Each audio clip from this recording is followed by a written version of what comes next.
नमस्ते बच्चों, कैसे हैं? मैं आपकी विज्ञान के अध्यापक दीपिका सिंह आज आपको विज्ञान के बारे में बताऊंगी। आपको मैं कक्षा 6 के पाठ 9 भोजन और स्वास्थ्य के बारे में हम चर्चा कर रहे थे। इसका पाठ का प्रथम भाग हमने पढ़ा था, जिसमें हमने विभिन्न प्रकार के पोषक तत्वों के बारे में जानकारी प्राप्त करी। उसी पोषक तत्वों के माध्यम से विभिन्न प्रकार के विटामिन और मिनरल्स जो भोजन में कई प्रकार के पाए जाते हैं, वो क्या हैं, उनके बारे में हम जानकारी प्राप्त करेंगे। जैसे कि मैंने आपको बताया था कि जो भोजन के तत्व पाए जाते हैं वो विभिन्न प्रकार के भोजन के तत्व हैं। कौन कौन से? कार्बोहाइड्रेट, प्रोटीन, वसा, विटामिन, जल और खनिज लवण। अगर हम ये देखें, ये हमारे शरीर के लिए बहुत ज़रूरी हैं, जिनके बारे में हमने पिछली बार कक्षा में चर्चा करी थी। कार्बोहाइड्रेट और वसा ऊर्जा देने वाले स्रोत होते हैं, जो हमें शरीर को ऊर्जा प्रदान करते हैं। और विभिन्न कार्बोहाइड्रेट की बात करें तो चीनी, बहुत तरीके के अनाज जिनमें कार्बोहाइड्रेट पाया जाता है। वसा तेल वाले जितने भी खाद्य पदार्थ होते हैं, विभिन्न प्रकार का, जो कहते हैं कि वसा का जो प्रमुख स्रोत है वो तेल स्रोत है, चाहे वो पादप से हो या जंतु स्रोतों से हो। और अनाजों में भी, कुछ अनाजों में भी वसा की मात्रा पाई जाती है। प्रोटीन्स सभी प्रकार की हरी सब्जियों, फलों में पाया जाता है। प्रोटीन बहुत ज़रूरी होता है क्योंकि ये शरीर की शारीरिक वृद्धि के लिए अति आवश्यक है। जब हमने विटामिन्स पर चर्चा करी थी तो मैंने आपको बताया था कि विटामिन्स हमारे शरीर के लिए बहुत उपयोगी हैं और ये कई प्रकार के विटामिन होते हैं, A, B, C, D, E और K, जो शरीर की वृद्धि के लिए बहुत ज़रूरी होते हैं। जल के बारे में बताया था। जल तो बहुमूल्य निधि है, क्योंकि बिना जल के हम रह ही नहीं सकते हैं। हमारे मस्तिष्क का भी विकास जल के द्वारा होता है। और शरीर की प्रतिशत मात्रा के रूप में अगर हम गणना करें तो जो हमारे शरीर का विकास है उसमें 55% जल का उपयोग 55% मात्रा में होता है। खनिज लवण बहुत सारे होते हैं, जैसे मैंने आपको बताया भी, फ्लोरीन, कैल्शियम, आयरन, कई तरह के खनिज लवण पाए जाते हैं जो हमारे शरीर के लिए बहुत ज़रूरी हैं, जिनके बारे में हम आज आगे चर्चा करेंगे। और उम्मीद करती हूँ कि आपने विभिन्न प्रकार के भोजन को वर्गीकृत कर लिया होगा और आगे कर लेते होंगे। अब हम कुछ चित्र आपको दिखाते हैं और आप बताइएगा कि इनमें किस प्रकार के भोजन तत्व पाए जाते हैं। देखिए, पहला चित्र क्या है? दूध का है। तो मैंने आपको बताया था कि एक भोजन तत्व में कई सारे भोजन तत्व पाए जाते हैं। जैसे दूध में सभी प्रकार के भोजन तत्वों का हमें मिलता है। इसमें प्रोटीन भी होता है, कार्बोहाइड्रेट भी होता है, विटामिन्स भी हैं, खनिज लवण भी हैं। तो हम कह सकते हैं कि दूध को एक संपूर्ण भोजन के रूप में लिया जाता है, क्योंकि इसमें सभी प्रकार के पोषक तत्व मिलते हैं। क्योंकि आपने देखा होगा, आपके घर में छोटे बच्चे होंगे ना, वो दूध का ही सेवन करते हैं और उनमें विकास होता है, क्योंकि उनको सभी प्रकार के पोषक तत्व किससे मिलते हैं? दूध से मिलते हैं। आइए, तो और मैंने आपको बताया था कि ये जो स्रोत होते हैं ये पादप स्रोत भी होते हैं और जंतु स्रोत भी होते हैं। तो दूध किसका स्रोत है? जंतु का स्रोत कहलाता है। दूसरा चित्र है मछली का। इसमें मछली में क्या पाया जाता है? इसमें वसा भी होती है और प्रोटीन भी होता है, दोनों चीज़ें पाई जाती हैं। और आपको ये चित्र दिख रहा है, आप तो ये पहचान गए ना, जो डेली खाते हैं आप लंच में, ये दाल का चित्र है। दाल में कौन सा स्रोत मिलता है? दाल में प्रोटीन का स्रोत मिलता है, जो शारीरिक वृद्धि के लिए बहुत आवश्यक है। फिर फलों का चित्र। अब फलों में तो बहुत सभी तरह के फल आ जाते हैं, संतरा, नींबू, पपीता, कीवी। और कौन से फल खाते हैं आप? बताइए। सेब, केला, इनमें सब क्या पाया जाता है? इनमें सभी तरह के पोषक तत्व मिलते हैं कुछ ना कुछ मात्रा में। कार्बोहाइड्रेट भी होते हैं, वसा भी होते हैं। जो अगर हम अलग अलग फलों का नाम लेंगे तो कुछ फलों में किसी चीज़ की बहुतायत होती है और किसी फलों में किसी बहुतायत होती है। और प्रोटीन, विटामिन, खनिज लवण, वसा, सब कुछ हमें, वसा की मात्रा कम होती है हमारे इन फलों में थोड़ा सा कम मात्रा में होते हैं, इसलिए फलों का हमें प्रतिदिन सेवन करना चाहिए। उसके बाद एक और चित्र है आपके आगे, आलू का चित्र है। इस आलू में क्या पाया जाता है? कार्बोहाइड्रेट पाया जाता है। और आपको बहुत पसंद है ना, शायद आपको सभी सब्जियां पसंद नहीं आती हैं और आप माँ को बोलते हैं कि मुझे आलू ही खाना है। तो आज मैं आपको बता रही हूँ कि सभी प्रकार की सब्जियां, फल कितने महत्वपूर्ण होते हैं और इनका सेवन हमें प्रतिदिन करना चाहिए। तो इन चित्रों के माध्यम से अब आपको भोजन तत्वों के बारे में वर्गीकरण अच्छे से समझ में आ गया है। आगे आइए चर्चा करते हैं विटामिन्स की। जो ये विटामिन होते हैं ऐसे कार्बनिक अणु हैं जो हमारे शरीर के मेटाबॉलिज्म के लिए बहुत आवश्यक है, मैंने आपको बताया था। और विटामिन की खोज किसने करी? विटामिन की खोज फंक द्वारा, वैज्ञानिक के द्वारा हुई है। फंक ने ही विटामिन की खोज की है। विटामिन हमारे शरीर में स्वयं नहीं बनते, इन्हें हमें भोजन, वैसे तो सभी पोषक तत्व हमारे शरीर में नहीं बनते, बाहर से लेने होते हैं, लेकिन विटामिन बहुत आवश्यक होता है और इसकी पूर्ति हमें भोजन के द्वारा करनी चाहिए। और प्रतिदिन कुछ मात्रा में हमें वो भोजन लेना चाहिए जिसमें विटामिन बहुतायत में मिलता हो। तो मैंने आपको बताया था विटामिन कई प्रकार के होते हैं। Vitamin A, B, C, D, E और के। फिर से एक बार नाम लें, vitamin A, B, C, D, E और के। इनको दो रूपों में वर्गीकृत किया जाता है, जैसे जल में घुलनशील विटामिन और वसा में घुलनशील विटामिन। अब आप सोच रहे होंगे कि ये कैसे आपने इसको वर्गीकृत कर दिया, क्योंकि ये विटामिन जल में हमारे शरीर में जल के रूप में रहते हैं और इन्हें हमें प्रतिदिन लेना पड़ता है। क्योंकि जल में घुलनशील हैं, तो क्योंकि हमें प्रतिदिन जल लेना होता है और जल मूत्र द्वारा बाहर निकलता है, पसीने द्वारा बाहर निकलता है, तो ये विटामिन्स हमारे जल और पसीने द्वारा भी शरीर से बाहर निकल जाते हैं, इसलिए इनका प्रतिदिन लेना बहुत आवश्यक होता है। उसी तरीके से विटामिन ए, डी, ई और के वसा में घुलनशील विटामिन होते हैं। जब हम इनको भोजन के तत्वों के साथ लेते हैं तो ये वसा में घुलनशील होते हैं और ये कई दिनों तक हमारे शरीर में उपस्थित रहते हैं। ये हम कह सकते हैं बहुत दिनों तक भी रह सकते हैं शरीर में, बहुत महीनों तक भी संचित रहते हैं। तो अब हमने देखिए ये लिखा हुआ है कि वसा में, जल में घुलनशील विटामिन क्या होते हैं?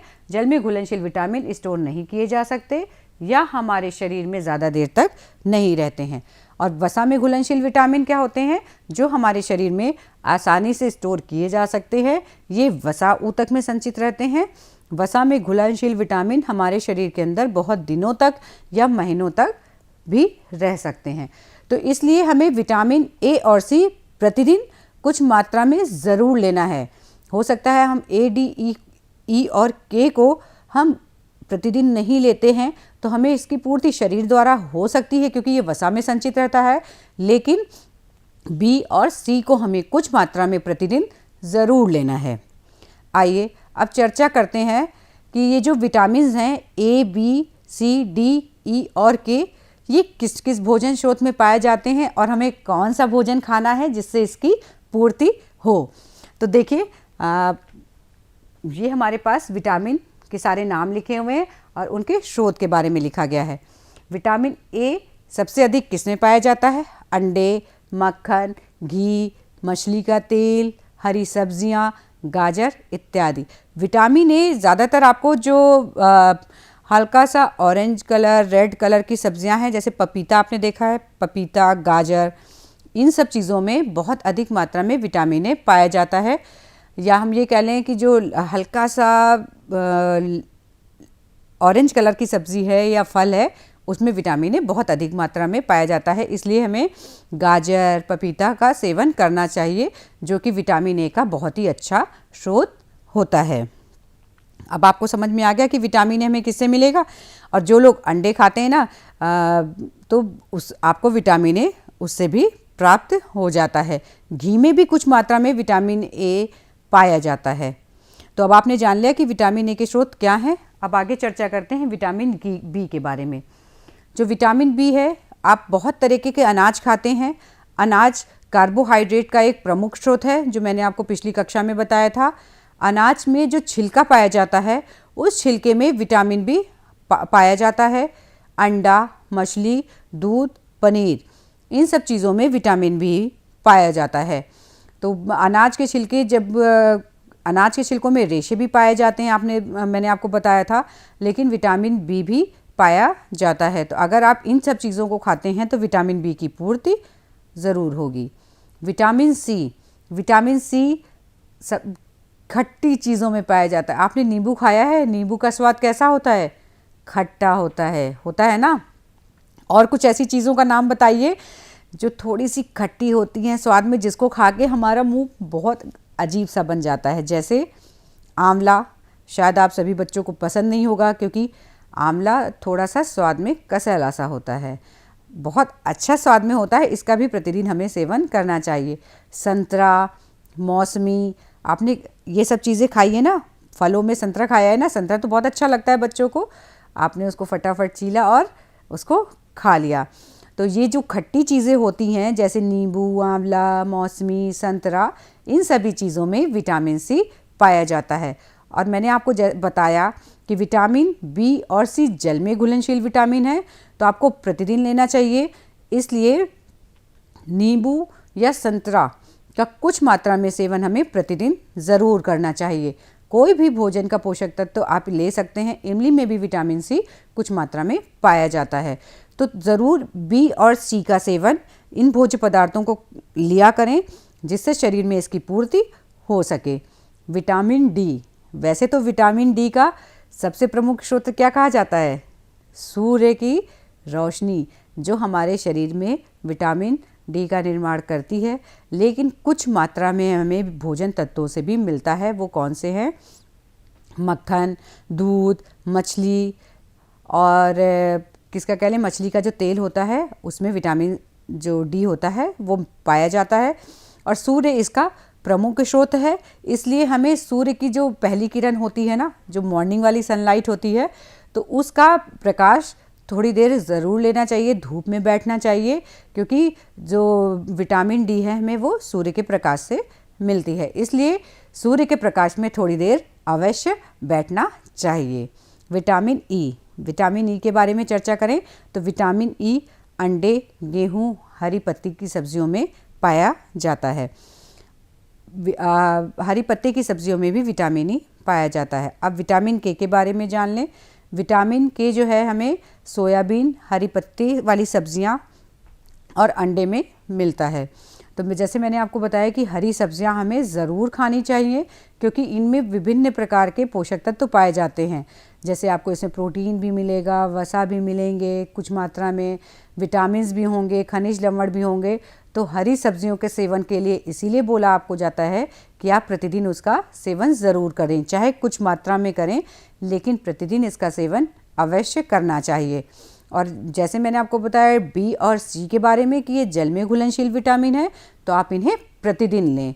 उसके अलावा ए, डी, ई, के को भी थोड़ी मात्रा में प्रतिदिन लें।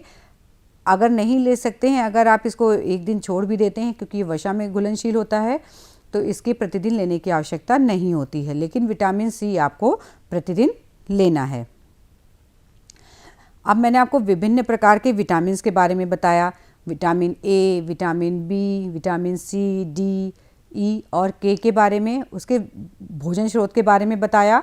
तो अब हम चर्चा करेंगे कि यदि हम इन पोषक तत्वों को नहीं लेते हैं तो क्या होता है कि इन पोषक तत्वों की कमी से हमारे शरीर में रोग उत्पन्न हो जाते हैं ना। यदि हम कोई पोषक तत्व, सभी पोषक तत्व नहीं लेंगे तो क्या होगा? हमारे शरीर में रोग उत्पन्न हो जाएंगे। तो आइए हम जान लेते हैं कि एक एक पोषक तत्व के बारे में कि अगर नहीं लेते हैं तो क्या कमी होगी। तो विटामिन ए की कमी से रतौंधी रोग होता है। कौन सा रोग होता है? रतौंधी रोग होता है। रतौंधी रोग आप जानते हैं क्या है? जिसको कि रात की रोशनी में स्पष्ट दिखाई नहीं देता है। कुछ लोग रात की रोशनी में थोड़ा सा देख लेते हैं ना अंधेरे में, लेकिन कुछ लोग क्या होते हैं अंधेरे में बिल्कुल नहीं दिखाई पड़ता है। तो ये रतौंधी रोग के अंतर्गत आता है। और अगर आप विटामिन ए का कम सेवन करेंगे तो आपको रतौंधी रोग हो सकता है। विटामिन बी के द्वारा बेरी रोग होता है। कौन सा रोग होता है? बेरी रोग होता है, उस रोग का नाम है। विटामिन सी के द्वारा स्कर्वी रोग होता है। विटामिन डी द्वारा रिकेट्स का रोग होता है। विटामिन ई द्वारा जनन क्षमता में कमी, पैरालिसिस का रोग होता है। विटामिन के द्वारा रुधिर में आयरन की कमी हो जाती है। जो रुधिर में आयरन की मात्रा होती है ना, तो उसकी मात्रा कम हो जाती है। तो एक बार फिर से हम रोगों के बारे में जान लें। विटामिन ए द्वारा रतौंधी रोग, विटामिन बी द्वारा बेरी-बेरी रोग, विटामिन सी द्वारा स्कर्वी रोग, विटामिन डी द्वारा रिकेट्स रोग, विटामिन ई द्वारा जनन क्षमता में कमी पैरालिसिस, विटामिन के द्वारा रुधिर में आयरन की कमी का रोग हो जाता है। अब मैंने आपको रोगों के बारे में तो बताया, अब आप कहोगे कि मुझे तो आपने बता दिए नाम, और इनका हम कैसे इनके लक्षण जानेंगे कि मैम हमारे शरीर में कौन से विटामिन की कमी है। तो आइए उनके लक्षणों के बारे में भी जान लेते हैं कि उनके क्या लक्षण हैं, और अगर वो लक्षण हमारे शरीर में दिखाई देते हैं कि हमारे शरीर में इन विटामिन की कमी है, तो वो पोषक तत्व या भोजन ले करके इसकी कमी को हम पूर्ति कर लेते हैं। तो सबसे पहले विटामिन ए के बारे में, जैसे मैंने आपको बताया, विटामिन ए क्या होता है, रतौंधी रोग है और रात में इसमें ठीक से दिखाई नहीं देता है। तो जब आप रात में क्या होता है कि कोई तेज़ रोशनी हमारी आंखों की तरफ पड़ती है तो सबकी आंखें वैसे झुंझला जाती हैं, लेकिन उसके बाद काफ़ी देर तक हमें एकदम सुन्न सी हो जाती हैं, आंखें सुन्न हो जाती हैं और हमें दिखाई नहीं देता है। तो ये रतौंधी के अंतर्गत आता है। कुछ लोग तुरंत ही उससे रिस्पॉन्स करने लग जाते हैं और आसपास में देख लेते हैं, लेकिन कुछ को काफ़ी देर में दिखाई पड़ता है। तो ये विटामिन ए के कारण होता है, जो जल्दी से थोड़ा सा कम समय में स्पष्ट देख लेते हैं और कुछ लोग काफ़ी समय में देख पाते हैं। तो ये विटामिन ए के कारण होता है। और अगर आपके शरीर में इसकी कमी है तो वो स्रोत खाइए जो इसकी पूर्ति करते हैं। बताइए कौन से स्रोत हैं? गाजर, पपीता, अंडे, मक्खन, घी और सभी प्रकार की हरी सब्जियां। अब विटामिन बी के बारे में बात करते हैं। मैंने आपको बताया विटामिन बी की कमी से जो रोग होता है वो कौन सा रोग है? बेरी-बेरी रोग। तो ये बेरी-बेरी रोग, मैंने तो बेरी-बेरी नाम तो मैम लग रहा है कि जैसे हम बेर खाते हैं ना, उसी तरह का नाम है। लेकिन बेरी-बेरी रोग के बारे में अगर हम जानेंगे तो आप ये चित्र देख रहे हैं। बेरी-बेरी रोग क्या है कि होंठ और मुंह का फट जाना, हाथ पैर में दर्द, त्वचा का फट जाना। यदि हम बी का सेवन नहीं करते तो आपने देखा होगा ना कि आपके दोस्तों में देखिए कि सब किसी का होंठ ज़्यादा चिटक जाता है ना, हल्का सा क्रैकिंग हो जाती है, और शरीर में भी, और मुंह भी साइड से फट जाता है, हाथों पैरों में दर्द हो जाता है, त्वचा में भी थोड़ी सी खुजली सी होने लगती है। तो ये सब किसकी कमी से होता है? विटामिन बी की कमी से होता है। इसकी पूर्ति के लिए आपको क्या खाना है? आपको खाना है अनाज खाने हैं, क्योंकि अनाज के छिलकों में विटामिन बी पाया जाता है।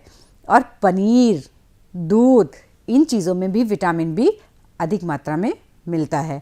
अब विटामिन सी की चर्चा कर लें। मैंने आपको, क्योंकि विटामिन बी लेना अति महत्वपूर्ण इसलिए होता है, मैंने आपको बताया था ना, ये जल में घुलनशील विटामिन है, भूलिएगा नहीं, इसलिए इसको प्रतिदिन लेना बहुत आवश्यक है।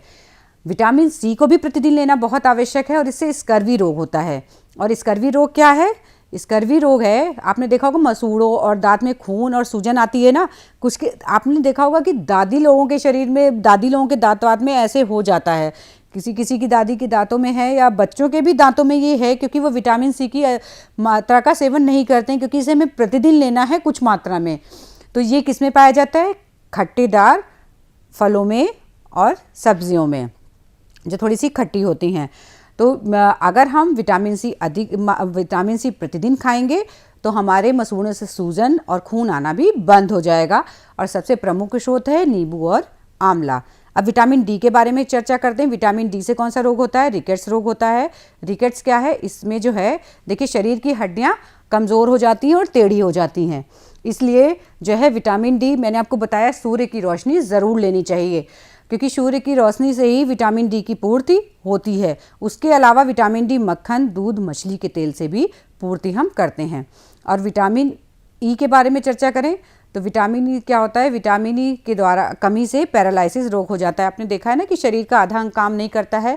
ये किस में पाया जाता है? अंडे, गेहूँ, हरी पत्तेदार सब्जियों में। जब आप विटामिन ई खाएंगे प्रतिदिन मात्रा में तो इन चीज़ों की कमी आपके शरीर में नहीं होगी। विटामिन के रुधिर की मात्रा को कंट्रोल में करता है, जिसमें आयरन आ जाता है। जो आयरन होता है ये सोयाबीन, हरी पत्तीदार सब्जियां, अंडे इत्यादि में पाया जाता है। यदि आप इन चीज़ों का सेवन करेंगे तो रुधिर की जो कमी है, जिसमें आयरन की कमी जिसे हम कहते हैं, तो उसकी पूर्ति होती है। और इसकी कमी से क्या होता है? चक्कर आना, सीने में दर्द, दिल की धड़कन तेज़ होना, क्योंकि क्या होता है ना, खून जो है ना परिसंचरण तंत्र का ही एक अंग है। यदि हमारे शरीर में खून कम है तो क्या होता है, हम चलते हैं थकना महसूस करते हैं कि नहीं करते हैं। तो इसलिए विटामिन के को भी हमें लेना है। क्या होता है, हम जब दौड़ रहे होते हैं तो बहुत अधिक मात्रा में कार्य करते हैं। और आयरन ऐसा है कि जो शरीर के संतुलन को बनाए रखता है, मतलब आयरन हमें जो हमारे शरीर में पोषक तत्व है उसे ऊर्जा प्राप्त कराने में भी मदद करता है। इस कारण से हमें चक्कर आना, सीने में दर्द, सब चीज़ें महसूस होती हैं। इसलिए विटामिन के का भी हमें सेवन करना है। तो मैंने बताया आपको कि किस तरीके से सभी विटामिन का प्रतिदिन सेवन करना है और विटामिन कितने प्रकार के होते हैं। तो अब आप ज़रूर सेवन करेंगे विटामिन का। विटामिन और बी और सी को प्रतिदिन खाएंगे। अब चर्चा करते हैं खनिज लवण के बारे में।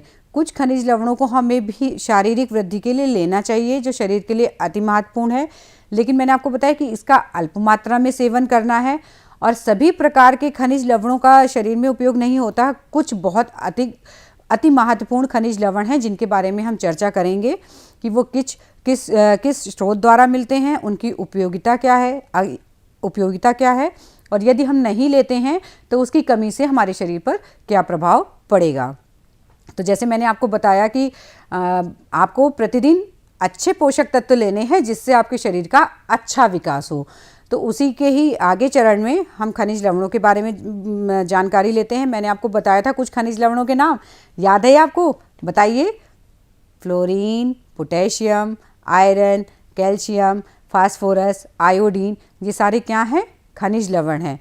और इन खनिज लवणों को हमें प्रतिदिन अपने शारीरिक विकास के लिए लेना चाहिए। अब हम ये जान लेते हैं कि ये खनिज लवण हमें किन स्रोतों से प्राप्त होते हैं। कुछ स्रोत अधिक मात्रा में इन खनिज लवणों की अधिक मात्रा उन स्रोत में होती है, तो इसलिए हमें वो स्रोत खाने चाहिए।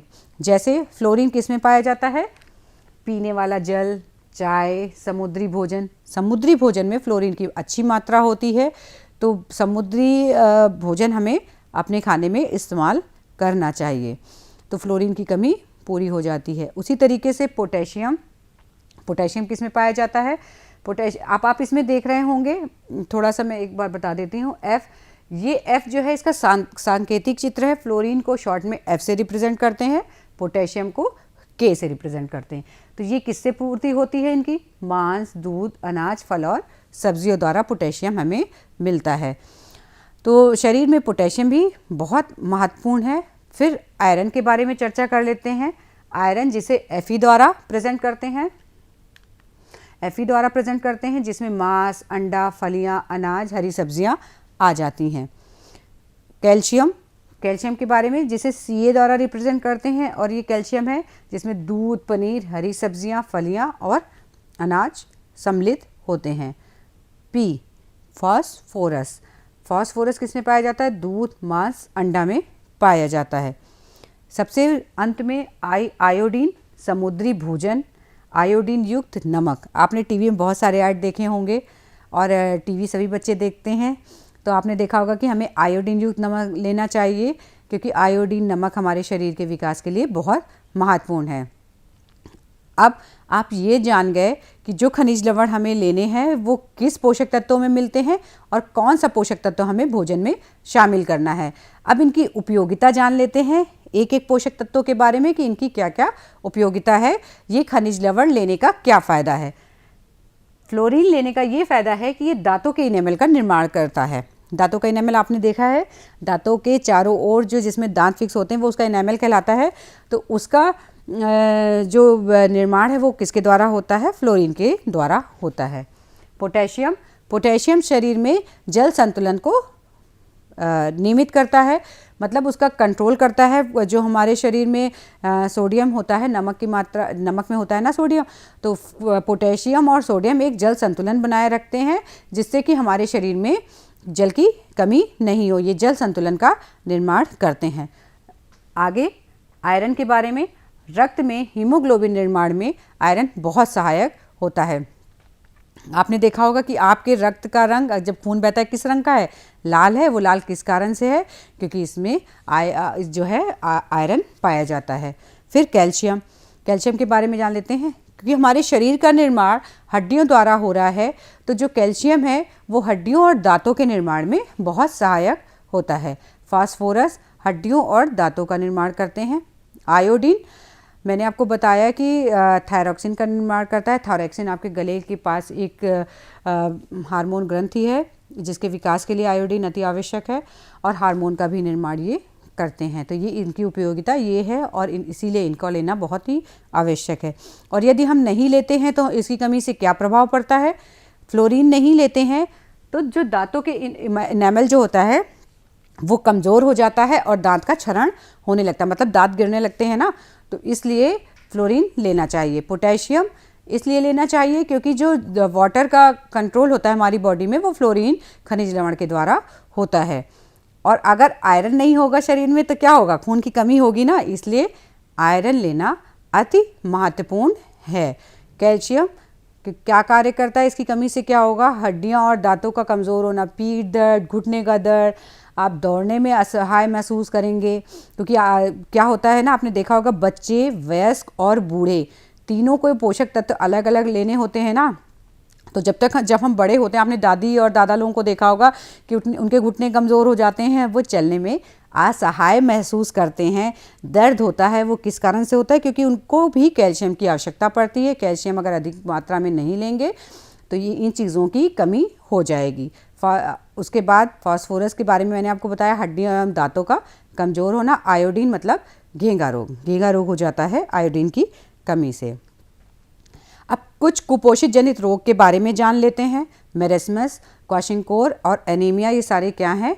कुपोषण जनित रोग हैं। कुपोषण क्या होता है? यदि हम शरीर में पोषक तत्वों की कमी को पूर्ति नहीं कर पाएंगे तो कुछ रोग हमारे शरीर में हो जाएंगे। इसमें शरीर की दुर्बलता हो जाना और हाथ पैर में सूजन आना। अगर आप कोई चीज़ निश्चित मात्रा में नहीं खाएंगे तो क्या होगा? कुछ ना कुछ आपके शरीर में इसकी कमी महसूस होगी कि नहीं महसूस होगी?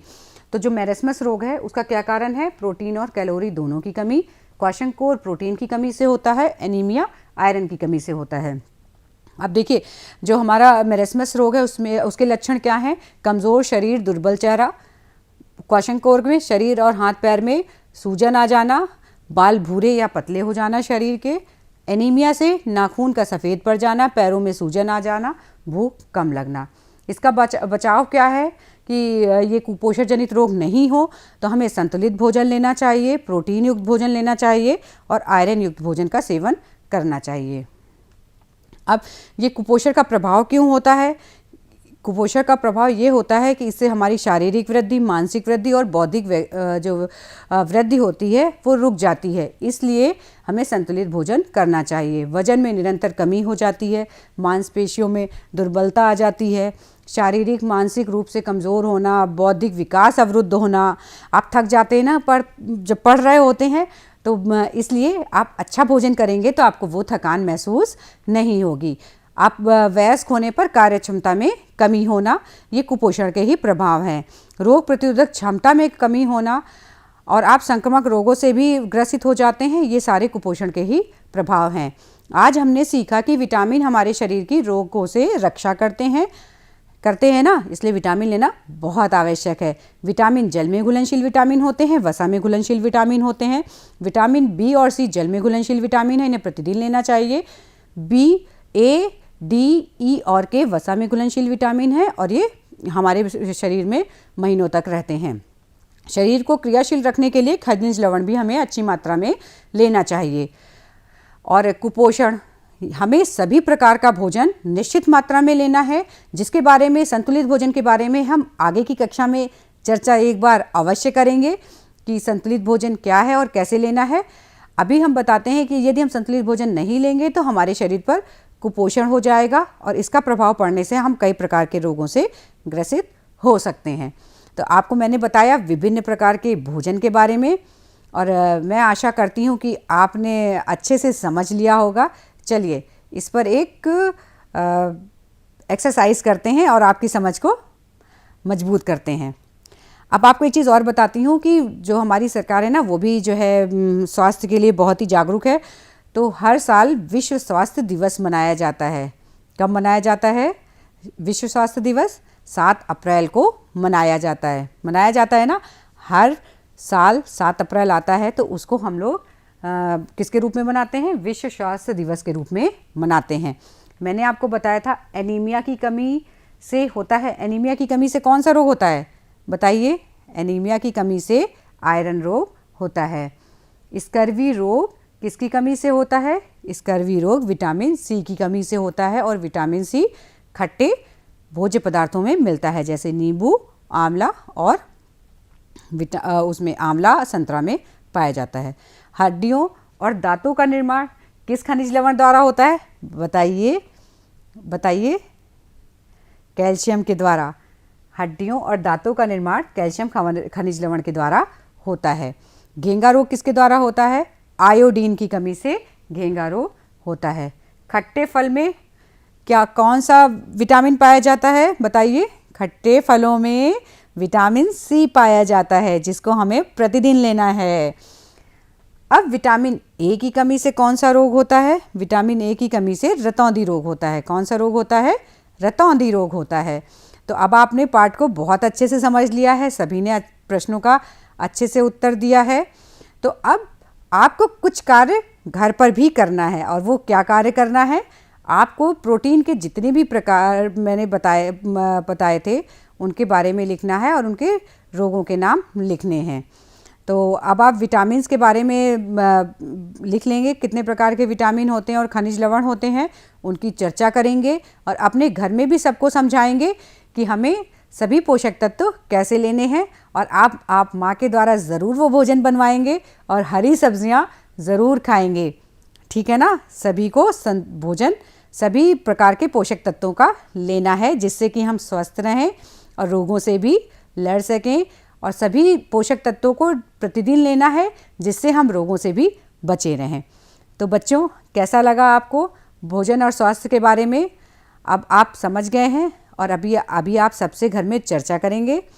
तो बच्चों, अब चलती हूँ। धन्यवाद।